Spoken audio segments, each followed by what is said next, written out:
तो आज हम स्टार्ट करते हैं टेक्नोलॉजिकल एंड इंस्टीट्यूशनल रिफॉर्म्स। ठीक है, इससे पहले चैप्टर में हमने काफ़ी सारी चीज़ें बीच में छोड़ दी हैं। वो क्या है? वो है जैसे किसी भी क्रॉप के बारे में बता रखा है और ये बता रखा है कि उसको कितनी रेनफॉल चाहिए, उसको कितना टेम्परेचर चाहिए, कौन सी सॉइल चाहिए। तो इसमें समझने वाला तो कुछ है नहीं। ठीक, अगर आप कहोगे तो मैं बता दूंगा उसे बोल के, लेकिन कुछ फ़ायदा नहीं है। नोट्स में लिखवा रखा है पॉइंट टू पॉइंट, उसे याद कर लेना और कुछ नहीं है इसमें। ठीक, अब हम पढ़ते हैं समझने वाली बात जो है उसके ऊपर। Technological and institutional reforms. Reform का मतलब क्या होता है? चेंज करना। ठीक है, जो पहले से सिस्टम चलता आ रहा है उसको चेंज करके कुछ नया लेके आना, मतलब कुछ बेहतर करना। ठीक, तो टेक्नोलॉजी की और जो ऑर्गेनाइजेशन है, जो इंस्टीट्यूशंस हैं, उसके लेवल पे क्या क्या हमने चेंजेस करे जिससे कि हमारे जो भारत है उसमें एग्रीकल्चर इंक्रीज हुआ। तो उसके बारे में पढ़ते हैं अब। अभी हमने चैप्टर पढ़ा था एक जिसका नाम था नेशनलिज्म इन इंडिया। उसमें हमने देखा था किसानों के साथ कैसे कैसे काफ़ी सारे अत्याचार होते हैं। लगान देना पड़ता है, दुगना लगान देना पड़ता है, चाहे कोई मर रहा हो, चाहे साल में कुछ भी पैदा ना हुआ हो, तुम्हें फिर भी लगान और टैक्स देना ही देना है। ठीक है, ये थी अंग्रेज़ों के टाइम की बात। अब जब भारत आज़ाद हो गया था तो अब क्या? अब तुम क्या करोगे किसानों के लिए? तो होता क्या है, जो हमारे कॉन्स्टिट्यूशन बनाने वाले हैं, सबसे पहले जो पहला 5 ईयर प्लान होता है उसमें लेके आते हैं लैंड रिफॉर्म्स। ठीक है, पहला 5 ईयर प्लान मतलब क्या होता है इसका? देखो, हमारे यहाँ सरकार चलती है 5 साल के हिसाब से, हर 5 साल में इलेक्शन होते हैं। तो इसलिए उस 5 साल का पूरा प्लान होता है, तो उसको हम बोलते हैं 5 ईयर प्लान। ठीक है, 5 ईयर प्लान यहाँ पे लिखा हुआ है। ठीक, तो फर्स्ट 5 ईयर प्लान में लैंड रिफॉर्म्स स्टार्ट किए जाते हैं। इनमें क्या क्या चीज़ें आती हैं? जैसे सबसे पहले कलेक्टिवाइजेशन किया गया, कंसोलिडेशन ऑफ होल्डिंग्स किया गया, कॉपरेशन एंड एबोलिशन ऑफ जमींदार। ठीक है, मतलब इसका मतलब क्या है? कलेक्टिवाइजेशन मतलब एक इंसान के पास बहुत सारी ज़मीन है, ठीक है ना, उसको कम करके लोगों में बांटी गई ज़मीन। ठीक, कंसोलिडेशन ऑफ होल्डिंग्स का मतलब क्या है? मतलब ऐसा होता है कि जैसे मान लो तुम्हारी थोड़ी ज़मीन यहाँ पड़ी है, गांव में खेती की है जैसे मान लो ये, और एक गांव के इस कोने में पड़ी है, एक गांव के इस कोने में पड़ी है। तो तुम्हारे लिए खेती करना काफ़ी ज़्यादा थोड़ा सा मुश्किल हो जाएगा। तो कंसोलिडेशन में क्या किया गया, इनको इकट्ठा करके कहा गया तुम्हारी इस ज़मीन को हटाओ, इतनी तुम्हें यहाँ दे दी और ये तुम्हें यहाँ दे दी।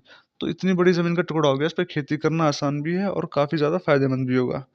ठीक, तो इसको हम बोलते हैं कंसोलिडेशन। कंसोलिडेट मतलब इकट्ठा करना। कभी गाँवों में जाना है, कभी अपने घर वालों से पूछना, चकबंदी होती है हमारे यहाँ, चकबंदी, तो बताएंगे क्या होती है चकबंदी। ठीक है, ये हो गया, कंसोलिडेशन हो गया, कलेक्टिवाइजेशन हो गया, और कॉपरेशन एंड अबोलिशन ऑफ जमींदार। मतलब क्या है इसका?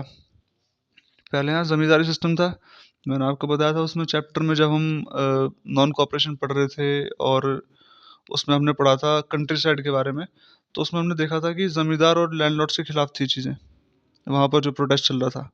नाई धोबी बंद सुनाया था हमने, बाबा रामचंद्र पढ़े थे। ठीक, तो जो जमींदारी सिस्टम था उसको टोटली अब एबॉलिश कर दिया गया। ठीक, तो ये चार चीज़ें, कलेक्टिवाइजेशन मतलब जिनके पास बहुत ज़्यादा बड़ी लैंड होल्डिंग्स है उनको डिवाइड किया जाए लोगों में। कंसोलिडेशन मतलब जहाँ छोटी छोटी ज़मीन के टुकड़े हैं उनको इकट्ठा करके एक इंसान की एक जगह कर दी जाए ज़मीन। और दूसरा, एबोलिशन ऑफ जमींदारी सिस्टम। ये हमारे लैंड रिफॉर्म्स में हुए थे। अच्छा, हमारा जो कॉन्स्टिट्यूशन है उसमें अमेंडमेंट्स होते रहते हैं। ठीक, अमेंडमेंट मतलब कुछ ना कुछ चेंज होता रहता है। तो जो पहला हमारे यहाँ कॉन्स्टिट्यूशन में अमेंडमेंट हुआ था ना, फर्स्ट कॉन्स्टिट्यूशन अमेंडमेंट एक्ट, वो लैंड रिफॉर्म्स को लेकर ही था। उसमें था एबोलिशन ऑफ जमींदारी सिस्टम। ठीक, नेक्स्ट देखते हैं। तो जब कॉन्स्टिट्यूशन बनाने वाले सब कर लेते हैं, लैंड रिफॉर्म्स ले आते हैं और सब देखते हैं कि किस तरीके से एग्रीकल्चर जा रहा है, तो यहाँ पता चलता है कि ना अब उस तरीके से काम हो नहीं पा रहा जो सोचा गया था। ठीक है, कि उस तरीके से एग्रीकल्चर इंप्रूव नहीं कर पा रहा है। इसमें लिखा हुआ है इम्प्लीमेंटेशन वाज लैकिंग, मतलब ये रूल्स तो बन गए थे लेकिन उस तरीके से अब भी काम नहीं हो पा रहा था जो एग्रीकल्चर में बूस्ट चाहिए था। क्योंकि इसमें दिखा रखा है 60% ऑफ इट्स पॉपुलेशन, हमने चैप्टर के स्टार्टिंग में ही पढ़ा था कि नियरली 2/3, 66% के आसपास। तो लगभग 60% आबादी हमारी एग्रीकल्चर में थी, लेकिन एग्रीकल्चर हमारा काफ़ी ज़्यादा बैकवर्ड था।